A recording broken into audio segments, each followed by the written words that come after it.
Ah, the great outdoors. This month was Neopets' 15th annual Festival of Neggs, and sweet mother of Fiora, did things get weird. And by weird, I mean whatever's going on with these two. Yup, with Topsy still MIA after his little, incident, and the Space Fairy preoccupied with protecting the entire planet, it's up to Carrie to write the riddles, hide the neggs, and deal out those sweet, sweet prizes. But a mysterious gray force that has been affecting Neopians all around the globe has finally crept its way to the Negg Fairy herself, and she's not looking too good. Will she be able to successfully run the 2024 Festival of Neggs all on her own? Or is all hope lost? Let's see what we can do to help her out. Okay, I'm gonna be transparent for a second. Usually what I do for the Festival of Neggs is sit down, go to jellyneo.com, and then click on where they tell me to go. Yep, another job well done. You can go ahead and send those trophies and prizes to my P.O. box. But this time, we are having none of that. This time, we're gonna do it the old-fashioned way. The way that Carrie intended, by reading the clues and finding those neggs with blood, sweat, and tears. For this video, however, I'll only be covering the clues that add to the story of the event, because this event was long. More on that later. For now, clue number 1. It's the start of another festival, so I hit the Negg somewhere central, near some treats that no one would call inedible. Yeah, some of the clues are no-brainers. It's the food shop in Neopia Central. And now it's time to choose the first Negg prize. How this works is that you choose a specific Negg, which then gives you a random prize unique to that Negg. I went for the gray Negg, as in my opinion, it's the only Negg this year that gives anything good. I am not here for cute items. I am here for those cold, hard Neo points. In addition to all of that, every time you collect an egg, you get a check mark next to the clue you just solved. A gold mark when you solved the clue the day it was released, or a green mark if you completed it past that day. For the best prizes at the end, you'll want to stay on top of things and find the neggs every single day of the event. Okay, enough explanations on how the event works. Let's go on to day 3. You'll sure be bouncy if you... I can't think of a rhyme. The neggs are in the Rue Island souvenir shop. Uh-oh, looks like the doom and gloom has finally made its way to Carrie. Let's head over to Rue Island and see if we can get some answers. Sorry about today. I'll do better tomorrow, I promise. That's okay, Carrie. I'm sure the amazing prizes I'll be getting at the end of this event will make up for your incompetence. On day number 4, we get our first bit of story for the event. Carrie apologizes for what happened yesterday and promises she'll make things right again. But then... Hello, Carrie. May I bother you for a moment? That's right, everyone's favorite fortune-telling Ogren is here to help. Or alternatively, as I've seen quite a few people claim, Neopia's newest Tumblr sexy man. But we are not getting into that. Then Carrie reluctantly agrees to let him help her write the riddles and hide the neggs for the rest of the festival. What a kind zebra man. For those who don't recognize Orion, he was first introduced during last year's Festival of Neggs, where he also helped Carrie with the festival. As much as I would love to give a quick rundown on what happened last year, based on how TNT updates the website, there is no way to go back and read the story again. It's just, permagon, I guess. But based on my memory... So Carrie and the Space Fairy are flirting with each other while no one else can figure out what this radioactive egg thing is. Then Orion comes out of literally nowhere and says he likes constellations or something. Then he makes us play his little tarot card game, and then the egg hatches into objectively the best pet on the whole website. The end.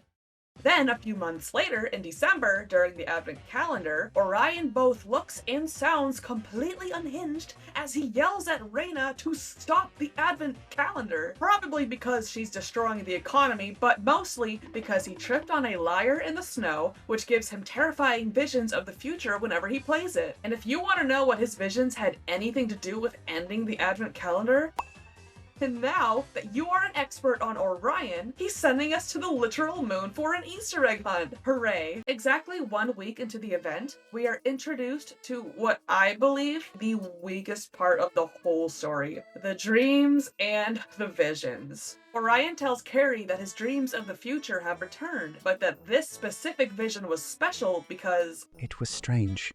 It was the first one I've had that has so clearly been about some place in Neopia. Harry asks him if he needs any help, and he says no, and that he'll just tell us when he has another vision. Get used to that one, because from this point forward, there's going to be a lot of waiting just a little bit longer. The next day, on day number 8, Orion had no luck finding anything all the way in Moltara. Yeah, that is a seriously effective mode of transportation Orion's got there, considering he traveled to the literal other side of Neopia and back in one day. He says that while he was there, although Queen Fiora advised him not to play the lyre, you know, based on the mind-breaking nightmares it gives him, he decided to do the reasonable thing and play it anyway, which caused an earthquake in Moltara. I don't think standing in a doorway is gonna help very much when you are miles underground in a volcanic cavern. But it's okay, because he was Bombarded by multiple visions. Harry says he should go lay down or something, but he says, "Shut up, I'm going to rope your festival goers into my mess." I don't know why I gave him a British accent, it just kind of seems like he'd have one. Which then Carrie's like, sure, if they want to, I guess.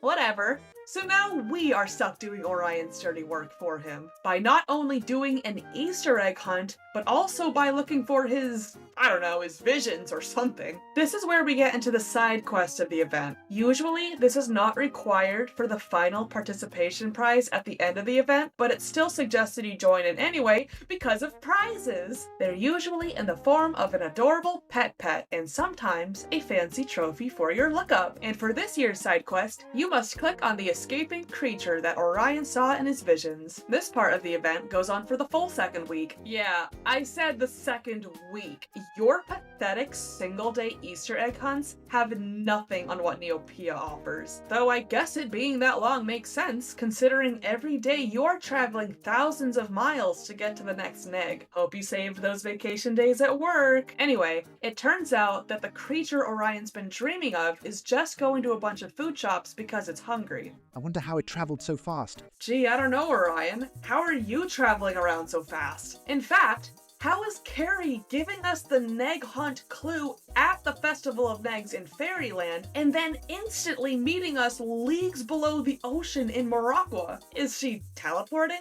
Is she traveling there with us? It seems like an awful lot of work to put that much physical energy into the negg hunt, but I guess if she's the negg fairy, then she must know what she's doing. But anyway, yes, valid question, Orion. How is this creature traveling so fast to these different food shops? We'll get to that in a minute. At this point in the story, in my opinion, things were already getting pretty stagnant. It's not until the last day of the event that we get any answers, and every day that we find the creature at a new location, which is again a full week, Orion has a lot to say, but also nothing to say. It all kind of just boils down to, I don't know, or we're getting close to the answer, I can feel it. There are a few conversations between him and Carrie sprinkled around, but it's usually just them talking about how physically and mentally exhausted they both are. Which makes me sad because I really do like these characters, but it is repetitive. Because of that, I'm of course not going to include every conversation into this video, but if you are curious of the full dialogue and experience of this year's negg hunt, I've put together a separate video that is fully voiced for that extra bit of immersion. I also made that video for when TNT inevitably replaces the Negg Festival page with the 2025 event next year, and the story is gone forever. Hooray for erasing lore and history! And with that, the last day of the event has arrived, and we will finally get answers to all of our questions. Where is the Grey Curse coming from? Why is Orion getting all of these dreams and visions of the future? Why is the lyre capable of such a power?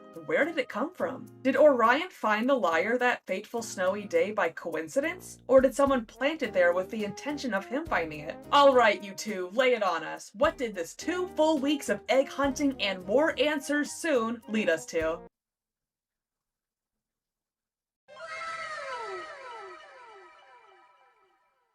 We have just been given objectively the best pet on the entire website, no competition. Welcome aboard, little buddy. It feels weird that Orion's just giving away this never-before-seen species to everyone, but it's adorable, so who cares? It's revealed that the reason it was able to travel so quickly across Neopia is because it uses lava under the planet's surface to swim quickly from location to location. Why there is molten lava directly under a medieval food stall and the Neopia Central Bakery is beyond me, but I won't question it. The pet also had a music box cylinder on its back, which is put into your inventory. And what it does is another mystery. Great. Anyway, as of editing this video, the giant omelet itself has turned gray. And now I have even more questions. What do you have to say about the past 2 weeks, Orion? What answers do you have for us? I have no clue what sort of music box could play this. How did she get it? I don't know. I am unsure why my visions would have led us to her. Okay, so look, the actual reason characters and areas around the website are turning gray is because of the upcoming plot, The Void Within. We've only gotten snippets of information so far, but that's not a bad thing, because setting up a story is always a good idea. And I think that kind of extra step really adds to the immersion of the story. And what is not cool is when the setup drags on for so long, and yet either nothing happens or no satisfying answers are given. Like, I'm not trying to dunk on the writers for the event, but like, listen to this. The intense dreams and visions, those visions, another dream. Your dream. The dream, the intense visions, multiple visions. The visions, my visions, Those visions. my vision. The visions, my visions. The strongest visions, no vision, dreams, and visions. Bring your visions. My visions, these visions. Your visions. The visions, my visions, the visions, his vision. My visions, the visions. Like I mentioned before, I made a video that purely just covers the event, and I thought I was going insane editing it because so many of the chapters of dialogue between Carrie and Orion are just repeating things we already know. And then, at the very end, Orion says peace, and then just tells us to meet him at the Altador Cup this summer. Okay, yeah, we did get that music box thing from the pet, but like, what does it do? If you didn't do Orion's pet side quest during the event, you wouldn't even know about that or receive it. And from what I saw, a lot of people didn't even participate in the side quest because either it was too confusing to know where he wanted us to go for his visions, or Orion just didn't work at all. He'd just stand there like a statue staring at something. But like I mentioned at the start of the video, I opted to experience this event as a normal player would, by not using Jelly Neo to tell me where to go. There was one point during the event where Orion tells us the final clue on where to find the pet. I knew that a crevasse was like a hole or something, so I went to everywhere on Neopia that I could remember there being one. I went to the bottom of Morocqua, I went to Crelidor, I even went to the Tyranian Plateau. Then I randomly remembered that ice crevasses exist. Hell, if you Google the word crevasse, you're primarily going to be shown crevasses of the ice variety. So I looked all over Terror Mountain to no avail. I did my absolute damnedest to find this crevasse that Orion was talking about, and in the end, I had to crawl to Jelly Neo and be a little Neo cheater. Turns out the crevasse is in Moltara. Okay, I've been doing a lot of complaining, so I'm really quickly gonna go over the things that I think worked for this event. The negg clues were really good. I got genuinely stumped on a couple of them, and it's always fun to test yourself on how well you know Neopia. Carrie being affected by the Grey Curse was very cool, because Carrie is a pretty staple character in the Neopets lore based on how she runs an annual event. Orion coming back is great too. I like the friendly Milo-coated zebra man. I think his design is cute, and that his tarot card, star-reading personality offers the potential for some really interesting storytelling. And lastly, the pet at the end was adorable. It is a cute fire baby, and I would die for it. I want to make it really clear that I'm not like hating on the writers for this event or anything. I'm sure it can't be easy to write a compelling story around an Easter egg hunt of all things, but at the same time, if it's going to be directly adding to the upcoming plot, I think there could have been a bit more meat to the conversations between Carrie and Orion. I think that instead of so much of the dialogue being repeats after repeats, maybe Carrie could tell Orion what exactly it is that the Space Fairy is doing to fight against the Grey Curse. Or maybe Orion could talk a little about his backstory, like where he's from, what his family was like, literally anything that could at least be interesting to read. If I'm remembering correctly, the first in-game reveal we got of the Void Within was when Orion revealed his visions at last year's Advent calendar. And that was almost 7 months ago. When is this plot gonna start? Anyway, sorry, I'm getting off topic. To conclude everything, the event was fine. If you've had dreams and visions of the future, consider leaving a comment and liking the video. It helps a lot. And if you enjoyed the video, and you enjoy seeing Neopets content, consider subscribing. In the meantime, I'm gonna go sell my truffula and enjoy my newfound riches until the Altador Cup. See you then!